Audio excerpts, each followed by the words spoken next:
What's up, guys? We are back. This is The Real Deal with Casey and Jason, where we talk real life, real experiences, and occasionally real estate.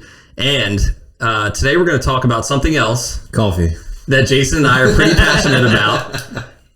And we haven't really mentioned it yet, but maybe this will be a common theme going forward. And our favorite coffee shop here in Chesapeake City. Cafe on the Bay. Correct. And if you can see this here, everyone's got our Cafe on the Bay cups. So I feel like I'm the unofficial sponsor. Yes, we always You have been. You just didn't know it. Yeah. So Jason has been bringing a Cafe on the Bay coffee to every one of our episodes so far. Right. And today we have a very special guest. Tammy, the owner of Cafe on the Bay, is here in studio. What's up, Tammy? Thanks for being here. Thank you for inviting me. Tammy. Absolutely. This is going to be fun. I want to start off with a question that we ask all our guests. Have you listened in entirety to every episode that we've recorded? Almost everyone. Let's see, the second to the last one that was a really long one. Probably Jake's. Was it Jake's? The second to the last one? The trainer, Okay. That one's long. But I did I like to put it when I'm driving in my car. The problem is because I work and live in the same building, I don't drive my car very often, so I have to make it a special point to listen to the podcast. Well, here's another question that we posed last week. How do you listen? Is it on YouTube? Is it on Apple? YouTube. Yeah. Okay, Yeah. fair enough. I don't have a special subscription, I guess. So now we're on in addition to YouTube, we're on like Spotify, Apple Podcasts, RSS. We're all over the place. So we're always curious, like, how do people actually listen in? Yeah. I think it's cool when people go to YouTube because they get to see us, and I feel like we connect a little bit. I think you definitely connect more if you can see someone. So I'm a visual. Like, if I just listen, I'll get sidetracked. So I like to watch. But yeah, so I saved you guys as a favorite. So now every time I open YouTube, it just automatically goes there. That's what we want. That's awesome. That's right. So guys, take a page out of Tammy's book, save us as a favorite, and then every time you open YouTube, you're going to see us pop up. Today, actually, we released a really cool episode with my daughter. I had her on. Super cool episode. I can't wait. So little Clara, who, well, you know Claire from running around and playing in Chesapeake City and snowball stuff like that. Fights. Snowball fights, getting the pastries and all that good stuff. So she's super excited about it. That'll be a cool one for everyone to listen to as well. But why don't we start by just asking you, so you own Cafe on the Bay, and I'll start with why. So why do you own a coffee shop in Chesapeake City? We'll start there. Yeah, tell us the whole deal. That's loaded. I don't know how long do we have? We got time. So I was working for Bank of America, and it was a job. It was okay, but I was like, I cannot see myself doing this the next 25 years of my life. Like, I just can't. I loved helping people, but it's just like I just can't do the corporate atmosphere. I said one of the kickers, I think my brother was getting married, and I was like, and it was kind of like not a last minute planning, but it was like, I need that weekend off. Oh, I'm sorry, Crystal already has that weekend off. But it's my brother's wedding. Like, it's, just like corporate policies are so like rigid and so whatever. So I was like, I'm going to be my own boss and make my own schedule so I don't have to work as hard, which was... That's the reason. That's hilarious, though, right? Yeah, now you work twice as hard. Because you work twice as hard for less money, but it's on your own time. But you control your life. You feel like you have a little bit of control, but yeah. I agree. I just had this conversation with another realtor. Actually, I met with for lunch this week. You talked to another realtor? Yeah. I haven't bought him lunch. Sure. Yeah. When's the last time you got lunch? It's been a while. But he was saying the same thing. He was like, leaving the corporate world, you think you're getting more freedom. You end up spending more time, more weekends, more evenings, but you at least you made the choice to do that. So it kind of makes it a little bit, I don't know. I don't want to say easier. It's not easier, but at least you took the choice and you took the responsibility of, look, if your brother gets married, hopefully not again, but if he does, you're going to be there because you have the choice because you own the business. Right. What did you do at Bank of America? I didn't know that. I was a relationship manager, and that was only like that's what you do as the owner of a coffee shop. I'm a relationship manager, so yeah. Did you manage people there? No. So I was in a branch setting, so I would, open accounts, apply for credit cards, car loans, that kind of thing. So it was so I had a book business prior to that. Well, with the invention of Amazon, the novelty of what we did kind of wore off a little bit. So I was like, all right, well, let's reinvent myself. And the Bank of America gig was just kind of I needed something with insurance, and, you know, it's like just Stability. it sounded insurance, fun, yep, you know, but again, it just locked into that corporate world after having my own set schedule before and going into that. It's like, oh, you know, They made it really difficult. it was a tough transition. So again, now I work twice as hard for less money, but it's so much fun. So I wanted to do something on my own, and I said anything but food service. What time frame are we in at this point? That was back, 2017, beginning of 18 was when I really Because I lose track. I don't even know. Yeah, so we've been open. It'll be 5 years. So actually, this week will be 5 years that I own the building. Wow. Oh, wow. So, but yeah, so I just decided, and I was just going through crazy stage in my life. So I tell people jokingly that the coffee shop was my midlife crisis. So I had my oldest son was in Towson. He had a year and a half left. My youngest was in high school, a year and a half left. And I was like, whoa, what am I going to do with my life? I spent, my whole life being hockey mom, driving kids and, PTA and doing all this other stuff. I'm like, what am I going to do with my life? My kids are they're leaving. I'm gonna have to have my own identity and my own life. So that's when I was like, I need to do something. But that something was in the back of my brain. I was like, all right, well, looking around and again, I was like, I'll do anything but food service. Here we are. So I actually had clients at Bank of America that were looking to buy a building in Chesapeake City. I was like, oh, I love Chesapeake City. We used to come, we lived over in Northeast, and so we'd come by boat and go to Chesapeake Inn. We'd, go for ice cream. It was just a destination for us. Yeah. We always loved it. And I jokingly told my kids, when I die, I want my ashes scattered under the Chesapeake City Bridge. Little did I know I'd be living there. Yeah. So literally under the bridge. Literally under the bridge. Yeah. So I was like, I told these people that were looking for a building, I was like, oh, my friend's a realtor. Sorry, I didn't know you at the time. So, I was like, this is a common theme. Double burn on Jason today. Do you have a realtor now? I was like, let me call my friend. And then I was like, well, by the way, can I get with you? Because it was I love Chesapeake City, and I was just curious what the market was and how much houses cost and whatnot. So we met with her. She set up 3 houses, and then she's like, but I've got one more. And that's how it always. Yeah, I got one more, way out of the price range of what what they were looking for. So we just went, and that building just spoke to me. I went home that night, and I was like, I need that building. It just spoke to me. It's like I was meant to be here. So I started turning the wheels. I was like, all right, so maybe I'll buy the building, live upstairs, but clearly I was in over my head on what I wanted to spend. It's clearly I need to do some sort of income at the bottom. So, doing some research, went over, talked to town hall. I was like, look, and they told me it was zoned 4. You could live upstairs, have a business downstairs. And I said, what do you guys, what does Chesapeake City need? Coffee shop, hands down. So I'll put a plug. Sandra Edwards from Economic Development was with town hall administrator at the time. Yeah.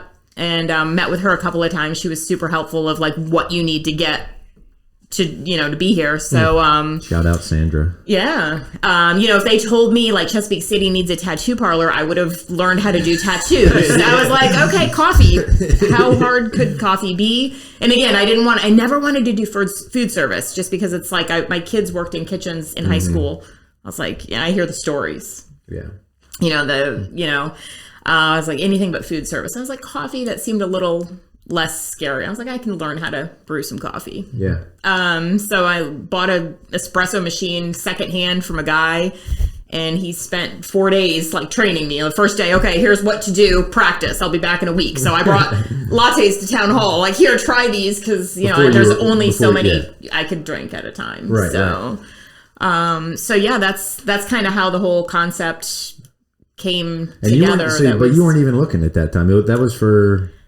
You kind of were. Yeah. I mean, in the back of my mind, I'd be like, I want to work for myself because I can't keep doing this. But I just hadn't found the thing yet. And again, that building just spoke to me. And that's, I might be jumping ahead, but when we talked about, what drew me to the town and what my advice to be for somebody starting a business, because I had no idea like what I was getting myself into. Like it was a lot. I went to the Cecil County Library program has a really cool small business administration center that they can help you out. They're a great resource. And by the time I bought the building and got myself into it, I was like, oh my gosh, what am I doing? Now what? But my best piece of advice for somebody for starting a business is, if you have the ability, own your building. That was my, I called up my parents. So I'm quitting my corporate job and I'm going to open a coffee shop. How did they take that? How proud are you? And it was Wait a second. my dad's exact comment. Do you know how many $2 cups of coffee you have to sell to pay that mortgage? I was like, well, that's where my demographic, I was like, well, no, first of all, I want to do $5 lattes. That's where the money's at, right? He's like, are you crazy? Like, why don't you just lease the building? I was like, because then somebody else controls me. Yeah, just like at your job at Bank of America. Same concept. Somebody else. I want to cut out a window, knock down a wall, and plus I knew there was going to be a lot of cost associated with redesigning a kitchen and whatnot. And why would I spend all that money on something I don't even own? Right. So that's my biggest piece of advice for anybody is, if you have the ability, own the building. I've seen too many places go out of business because the building owner, they see lines out the door. They're like, they're killing it. Yep. We're charging them too cheap. We're going to raise their, lease. That's a good point. You're locked in. You're absolutely locked in. Well, so. But almost 5 years later, you're still there. I can't remember the town without a coffee shop. I don't you brought so many people downtown. Like, one of my questions is like, what's it like to be kind of like the hub? I mean, that's right. I would say that 100%. Yeah, I mean, like you're to some degree the hub of the town, especially to start everybody's day. I mean, I think that's. I mean, I know that's where I go to meet up with so many people. Yeah, and it's a huge part of my life and my family's life, big time. Thank you. So, And it's a little like sometimes you probably know everything before. People come to me. People come to me. What do you know? That everything. What do you know? Yeah. But it is a little like manager. sometimes I like pinch myself. Like, how did this all happen? Because I've really, in a short period of time, I really do feel like I've ingrained myself in the city. Absolutely. And I do feel like we've created this cozy atmosphere that people enjoy coming. And it's like, how many people can be paid to have people come over for coffee? Like, it's like I'm inviting you into my home. I live there. Yeah. We live upstairs. And I'm like, I'm just inviting people into my home for coffee and they pay me. Just don't come upstairs. Yeah. Just don't come upstairs. I mean, you can sometimes. It's, well, you know what? We do invite people upstairs. That's right. We're going to get to that. Yes. We're going to get to that. We'll talk about that in a minute. But it is a little bit like, for me, even like, wow, like I'm pretty proud of what has created itself. And, it's... How cool is that? I mean, we talk about it all the time because one of our big drivers for doing this is we want to give people confidence that are in their 9-to-5 job or their corporate job, like we were, both of us, all three of us, and give them the confidence to start something. If you have something that's calling to you and it's in there, then start taking steps to make that happen. Right. And you've really done that. So that's so cool to look back now and think, now you get to invite people over. You have coffee. It's like an awesome environment. Great family environment. You do a lot for the town and having kids. So my kids, obviously love stopping by and doing all the stuff that you set up in town. So dog friendly too. Dog friendly. Which I respect. Yeah. Ladies been there. Yes. Riggins has been there. Yep. And I know you have dogs there all the time. Yeah. I just thought of a story. Tammy saved my life. She doesn't know this. Wow. Okay. This is we'll go back to New Year's Day, like 4 years ago, maybe. Okay. Back when I was on the sauce, we'll say. We ended up staying at a friend's house because I wasn't driving home. We stopped at Cafe on the Bay on the way home. Got a coffee and a breakfast sandwich, and it pretty sure it saved my life. Saved your life. I'm sure. So we do save many lives. We do have what we call the hangover special, which is sausage, egg, and cheese on a bagel, because it's like you got the butter, you got the grease, you got that's your normal. I'm sober. That's what I get all the time. You didn't even know that was we call it the hangover special. Wow. So Very cool. yeah, so we save a lot of lives. You should see. So Chesapeake Inn, a lot of the boaters, you know, we actually need to get like a zip line or something, just send sandwiches down that way. That would be so cool. Something that dropped right into the basin. My dream someday we're going to have delivery. It's just been a little, you know, it's been hard to find employees just to work and do the basics. But then, you know, but delivery down to the marina and whatnot. So the invention of mobile orders was like the best thing. So, well, first I wanted to say, you mentioned we all had 9 to 5s and then, you know, took steps to jump into something. And just to kind of recap, for the people that might not be doing it because they're afraid and they don't know what it's going to look like, it sounds like you had no idea what it was going to look like, but you just figured it out. And that's kind of how those things tend to work. Like when you can plan and plan and plan and plan and plan, but at the end of the day, if you are taking those steps to, you know, put yourself out there and are committed to it, you'll find a way to make it work. Right. So the way I looked at it, at first I was like, well, maybe I could keep my job at Bank of America and work it. And I was like, you know what? I've got to go all in. Yeah. So people are like, you know, how'd you, I was like, I had no choice but to make it work. I quit my job. And bought the building. Yeah, bought the building. You literally put your back up against the wall. I have no choice. I have to make this work. Yeah. And you figure it out. But even nowadays, I was like, you know, the things that I didn't know, like how to do, you know, taxes and payroll and, you know, insurance and like there's things I didn't know, and you just figure it out. Even like sorry. No, you go ahead. I was just gonna say even stuff like the POS system. Yeah. Oh yeah. Like for me, I'm always looking at businesses because I also have in my mind that I'm like, I want to be a business owner. I don't know exactly what it looks like or what that opportunity is, but like things go through my mind. I'm like, I haven't worked with a POS system since I was working at Happy Harry's at 16 years old. Like I don't even know what the technology looks like, how much it costs. Right. So there's so much unknown, but I think it's really cool that you took the leap because that's what made you figure it out. Right. If you try to analyze every little thing and step and obstacle that is going to be in your way, you'll never leap. I forget what I was listening to the other day, something that you listened to as well. It's probably Andy Frisella, but one of the guests said, like, people always try to find a reason to be more prepared instead of just doing something. Like you're always finding a reason to read something else before you do it. Talk to somebody else before you do it, but eventually you just have to do it. Yeah. I think that's awesome. Yeah. Like we bought the building mid-March and I was open May 14th and there were some hurdles. It was, you know, things with licensing and, you know, the health department coming in and doing inspections and you thought everything and they're like, oh no, there must be, you know, a door here, you know, just little things like that I was like, all right. But again, I was like, you know, hell bent. I was like, well, I've already quit my job. I've got to start making money. I've got to do this. And actually, so one of the things we were going to talk about was the Airbnb. Yeah. But that's what kind of created the Airbnb because I was like, I have no choice to make this work. And if it doesn't, like, I'm just trying to like grasp at straws of like just different revenue streams. Yeah. How did that evolve? So you have, what does your Airbnb look like at Cafe on the Bay? We've got 2 rooms upstairs right above the coffee shop. They each have a queen size bed and they share 1 bathroom in the hallway. It's not ideal, but you know, it's what the building is. So yeah, so you rent each room separately and then they share a bedroom in the bathroom in the hallway. And you know, it was kind of, it started, we had a conversation with one of the ladies that worked at Shipwatch and she's like, oh my gosh, we're always over full. And you know, and I was like, wheels turning. And that was, you know, I think we might have been the first Airbnb in Chesapeake City. Since then, like they've exploded because you know there's lots of bed and I should say lots. There are several bed and there's breakfasts. 3 bed and breakfasts. The true, you know, where you go, you stay and whatnot. Right. And so I was like, well, I'll just take the scraps, like whatever, you know.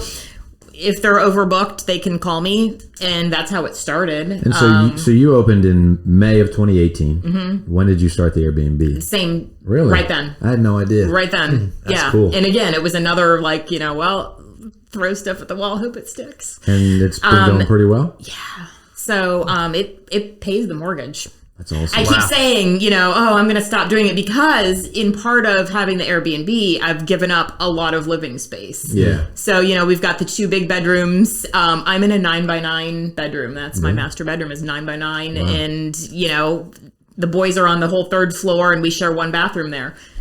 Is it ideal? No. But again, it's, you know, you gotta you make those sacrifices. Right. I was like, well, and now I can't even, I keep thinking, maybe I won't do B&B. Maybe I'll turn that into a nice master suite for myself, but we're booked, St. Patrick's Day happened and I've already booked for next St. Patrick's Day. So it's like, I can't find a cutoff. Dude, so I was like, okay, we're just going to keep doing it. It's just so cool. Yeah. It's working. Yeah. I love that. That's awesome. That's really cool. So, short-term rental. Yeah. You think it's a positive thing for sure. Yeah, so I don't know. Especially Chesapeake City. Yeah, I think Chesapeake City is great. Yeah. I don't know that it would make enough money to be worth it if I just bought a building and did it for short-term rental only. Right. I mean, we're booked every single weekend from March to December. I went to business there and living there too. Yeah. So, and we already make breakfast. So they get free breakfast when they come downstairs. So it just kind of works. If I just had a building and I had to pay the insurance and the mortgage and all that, and it weren't rented, I'd be like having heart palpitations, like hoping it works, So it works for us. It's kind of like gravy, it's just extra add-on, it's been nice though. That's awesome. So. Yeah. I mean, me and Danielle have talked about that. So we're like, we would love to buy property. And then I'm like, but if we're going to take on this big chunk, we need to figure out a way to generate some income on the property. Right. And so it's very cool that you have that option to be able to rent it out. And it sounds like it's going well. We just sold our Airbnb. We had one. Did you have one in town or no? This was down at the beach, but we just sold it. Okay. We closed today actually, which is really exciting. So wow. Okay. Yeah, very cool. I've bought property and done a lot of mortgages, but it's the first one we've ever sold. So I'm looking forward to seeing the money hit my account. Hopefully at some point at about 2:00 this afternoon. Yeah. And that's what people that ask me about Airbnb. I was like, well, first I think you have to be able to clean it, and and it's hard if you're remote and you're paying somebody to clean it. That's a big chunk of your money right now, and that's what works for us. Is I'm already there. I can make a bed and scrub a toilet, in between whatever. So ours it was just so seasonal at the beach. Right. It was like we had a 3-month window, and then the management company there was 25% off of the top line. So that's a lot. Yeah, we were like, but that cleaned it though too. It cleaned. Well, the renters actually paid for cleaning each time they would stay. All right. So we were. It just wasn't taking us in the direction we wanted to go at the moment, but. I definitely there is potential in short-term rental, especially a town like Chesapeake City where it's such a small area, right? And there's not really a big population, but a lot of people want to be there. Very tourism. I'll tell you what, through COVID, I think is kind of what made Chesapeake City as a whole boom. People weren't able to get on airplanes and go on cruises and go to, different countries. So they were looking for things to get out of the house. Like, I just want something to do. Like, it feels like the boating community really exploded around that time, too. Yeah. People were working from home. They could work from their boat. Yeah. I mean, and I think so people were looking for things closer to home, and they found us. And we're like this little hidden gem that has now been discovered. Not very hidden anymore. No. No, it's booming. And, I give a lot of businesses in town really help with the economy, like Chesapeake Inn. Even in January, February, March, when we don't typically have a lot of business, they're having Elvis impersonators, drag shows, comedy shows, like they, events and things like that. And we'll book our Airbnb. We'll book for those weekends, and they're here for that. So it's nice that we have a lot of businesses that really make it an effort to bring people in on the off season, because Chesapeake City is a very seasonal town. You know? So as far as COVID, I know we wanted to talk about that because a lot of small businesses were just completely crushed during COVID. So a lot went out of business, like they were shut down. They weren't even able to sell. So talk to us a little bit about your experience with that, maybe some of the changes you made, and then, kind of what it looks like on the backside of that. Right. So we heard the first time we heard COVID, where, and we heard that there might be a possibility of shutting down and no indoor dining. And literally they made that announcement on a Tuesday, I think it was. And it was implemented like Wednesday. It wasn't like, hey, we have 2 weeks and you're going to be no indoor dining. So I literally Tuesday, I was like, all right, well, let's move the furniture. We opened up the front windows. So we had one window was ordering, one order was picking up, and we just shoved all the furniture out of the way and just did it like a little ice cream booth, and took orders. it's funny because we did well. Even without indoor dining, we did well. It's the convenience factor Yeah. at that point.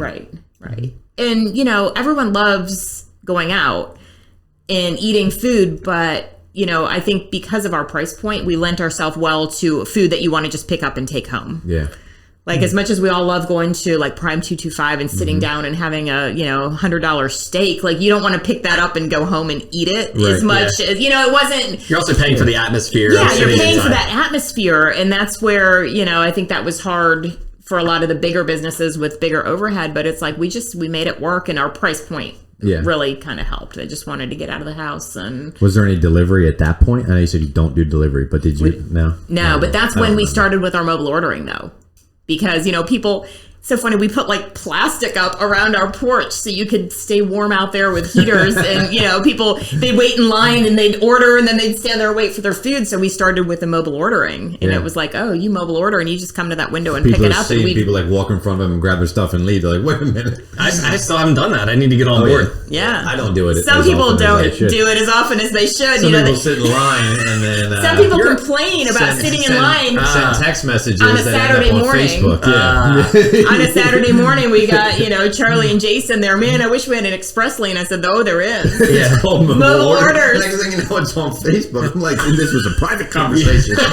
Jason's also prospecting, though. When he's standing in line, he's prospecting everyone in line. Absolutely. I hope you got a house deal out of that. Yeah, but, maybe one time. Yeah. So that's what prompted the mobile orders. But yeah, back to the whole COVID thing. It really changed how we did things. And it's funny because speaking of real estate, at the time I was like, oh, I wish my building were bigger because it is pretty tight quarters in there for seating when the weather's bad. Everyone's shoved in there. When it's nice, we've got the porch, we've got outside, they're sitting in the park, they're everywhere. But you notice how small our building is when the weather's bad because everyone wants to be inside. Part of my mind was thinking, wow, if like the building next door were to ever go for sale or whatever, maybe we could expand and blow that out and whatever. Well, it did go for sale. Yeah, it did. But COVID it reeled me back in. I was like, you know what? Without missing a beat, we were able to still serve those customers with no indoor seating at all. Right. Yeah. So I was like, I don't necessarily need that overhead. So it was kind of an aha moment of, Yeah. So that's another thing. I guess during COVID, because we ended up, right when COVID hit, we were living in my mom's house, helping her get it sold. It sold in, I want to say, April of that year. Then we moved into an Airbnb in Northeast. We lived there for a period of time while our house was being built. We ended up running out of time with that Airbnb. So we had to move from that to a place in Chesapeake City for like 2 weeks. I remember you guys were in town. Yeah, and then we were coming to see... you came for breakfast every morning. Yeah, exactly. Claire was like hooked on the chocolate chip muffins, so we were coming down to get them. But what a weird time that was. Yeah. But I'm glad that, it sounds like you made some, kind of forced adjustments again that were like, they turned out to be great things. Yeah, and then before we opened again, I'm like, well, you know what? We're already closed. Let's blow out the kitchen. Not blow it out, but you know what I mean? Let's renovate, change some things. When we first bought the building, it was like, okay, well, it was set up as a house. So that kitchen was, well, there was a stove here and that's got 220. That's where our grill's going to go. Oh, there was a sink here. That's where our sink's going to go. It didn't necessarily flow like it should have for a commercial kitchen, but that's when we took the moment. We're like, well, we're closed anyway. Let's revamp and get that all reworked. Fun fact, we looked at that building probably before you did. Did you? To have Caldwell there. Oh. Yeah, and then we were just like, I don't think it'll work, and then they ended up over here. But yeah, it was almost a real. So it didn't speak to you like it's. I'm glad it didn't speak to you. I didn't want to get into a bidding war with you. Because I prefer the coffee there. Yeah. We need it. I mean, we live off of this here in Chesapeake City. So for anybody out there that's not familiar with Chesapeake City, which I can't imagine is too much of our audience at this point, but if you haven't been downtown to Chesapeake City and got coffee with Tammy, make sure you stop by and do that. Yeah. It's a great experience and just keeps you going. Great location, too. Yeah. Thank you. Oh, I mean, location is everything. You guys have just a great spot, great people, great product. I mean, Thank you. Love it. Is the ice cream shop down there going to be open again? Okay. Yeah. So that's part of the Baird House. That's right. Which is now owned by the owners of Prime. That's right. So they'll keep that running. Oh, yeah. That's cool, yeah. And they've turned it into like some fun, like for some of the pub crawl, and they turned it into like a little to go place. But yeah, everyone loves the ice cream shop. It's good. Yeah, we used to come there by boat. There. Like years ago, we'd come by boat just for the ice cream, just something to do. Yeah. We've talked about launching our boat at Stemmer's Run and then driving up to Chesapeake City early one morning and then just hanging out in town. Yeah. I think we actually did it once, maybe. I can't remember, but it always seems like a good idea. And then, yeah, I mean, literally for anybody listening, if you haven't been for some reason to Chesapeake City, like you're going to fall in love with it. Like there's just no way not to. Right.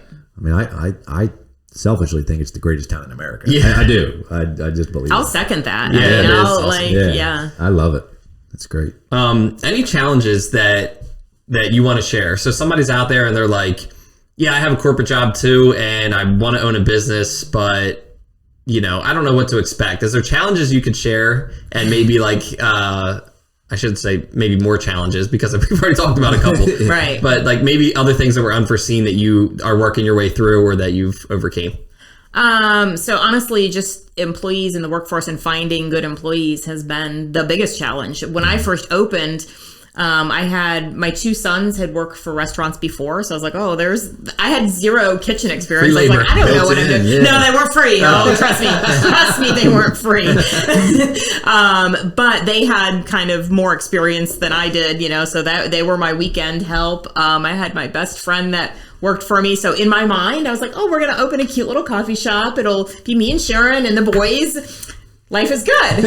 And then quickly, we started, we had like just little skillets is how we did our breakfast sandwiches. Like, just like these skillets, and, we'd pre-cook enough bacon for the day, which was like 4 servings of bacon. Like, you know what I mean? We laugh at like our humble beginnings. We're like, wow. Yeah. Very quickly, we're like, all right, this is more than 4 people can We need handle. professional help. We needed help. So, but finding employees has been so at the beginning, it ended up being like my best friend, her son. He's never cracked an egg in his life. I was like, I'll take him. I don't even care. Here, this is how you crack an egg. This is, how you make a grilled cheese. We'll figure it out. And then I had my boys, if they had a girlfriend, the girlfriend was going to work there.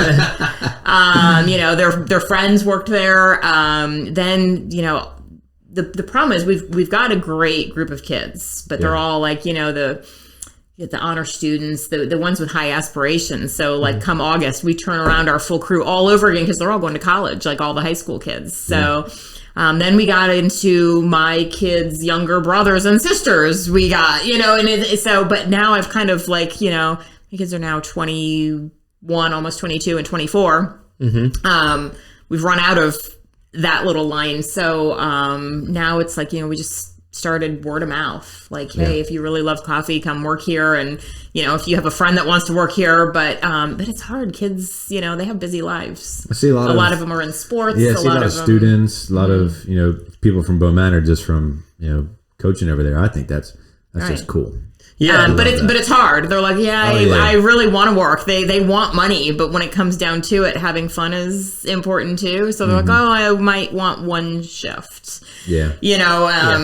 So it's hard. I have 22 employees, if you can believe that. No way. Wow. So learning to juggle that is hard. And crazy. luckily we have a scheduling tool that they can ask off. And I get time off requests all the time because there's a concert, there's a game, there's prom. I've already got 9 requests off, and it's like, and you can't really tell them no. And that's what we said. Well, during the summer we had 1 week that we had like 7 people on vacation. Well, I can't tell them no. They're high school kids. Their family's going on vacation. It's not even so you just have to figure it out. Those are the weeks that I work a lot of hours. You work too, right? I mean, Well, and that is the one thing that I will tell you. You can't have a business and not work it. Yeah. And I might get to the point where I have good people that I can step away, and I go on vacations. Our vacations are pretty much like November to March, and then it stops because I can't be away in the summer on the weekends. It's kind of a vacation atmosphere here anyway in Chesapeake City. Yeah, but you have to work your business.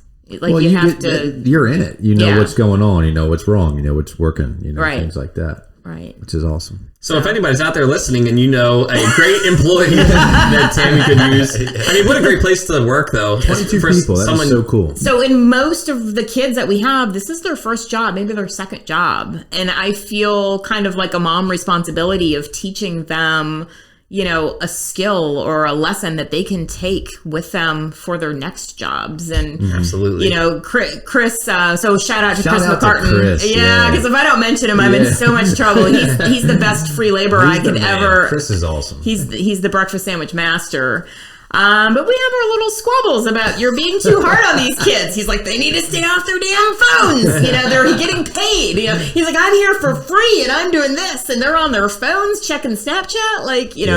So we have to have that, good cop, bad cop balance of, he's like, you're giving them a false expectation that this is what the real world is like, and they can't think that. And it's hard, but I'm more the nurturer, the mom, but they're really busy, we have our busy spurts. So if, once everything's, calmed down a little bit and, you take a second to check your phone or do whatever, it's hard to instill that technology's kind of, it's made it, they're glued to their phones. It's, it's that delicate balance of I want to keep them happy and I want them to enjoy being there. Right. Like I don't want them like I've got to go to work. I want them to, and I think we have created a pretty fun atmosphere. Most of the kids, like even when they're not on the clock, they'll come by in the morning. They're like, hey, just here to get a coffee,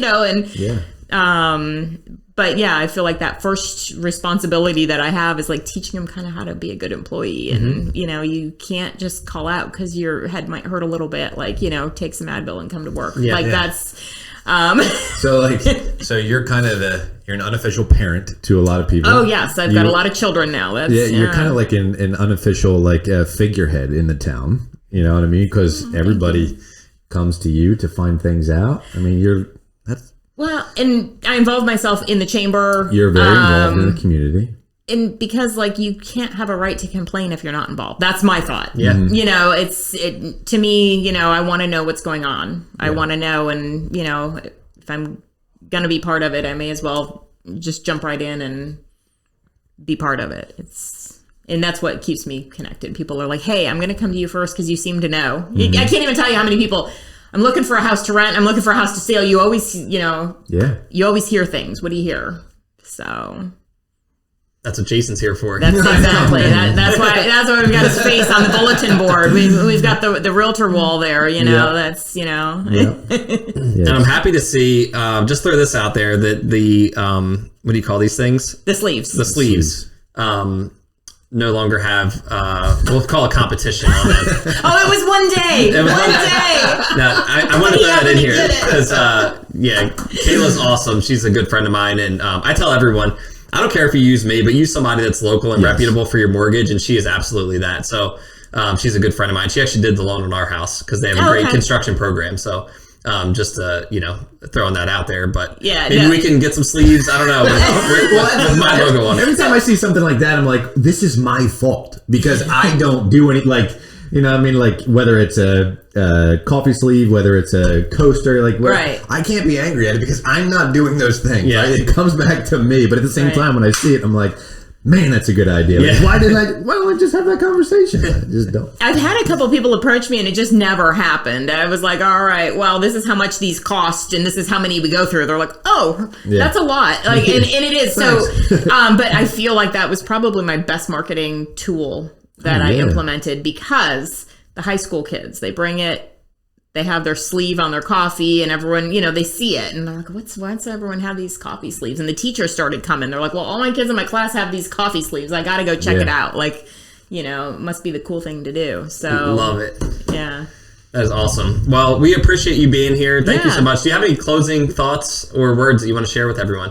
How do people find you? Yeah. Like Facebook, Instagram, all that? And Instagram, Cafe in the Bay, LLC, I think is the... Every now and then, Chris will throw a TikTok around too. Yeah. And if you're not careful, he will include you in the TikTok. He's my unofficial marketing manager as well. He's taken it upon himself to create these crazy... He's probably going to make one that zooms in on these cups. Yes, that was based great. on this episode. Have you ever had an episode where he didn't text you and screenshot the cup?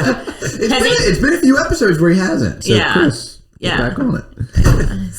But I just want to thank you, Tammy, because your business, I know it means a lot to me, but I know it means a lot to so many people in the community. And I really can't picture Chesapeake City without Caffeine. And the friendships we have made, it's been really cool. All That's the the number friendships one that we thing. made, and I feel like if I can make somebody smile that day, that's my goal in life. Awesome. Yep. Well, thank you, Tammy. Yes, thank you so much. One more thing I wanted to throw out there. Me and Jason have been talking. It was his idea. What do you think about a Chesapeake City? We'll call it I don't know what this is. net walking. Oh, where we go, like we take a walk as a networking group. Okay. But we walk through Chesapeake City and do like a net walking.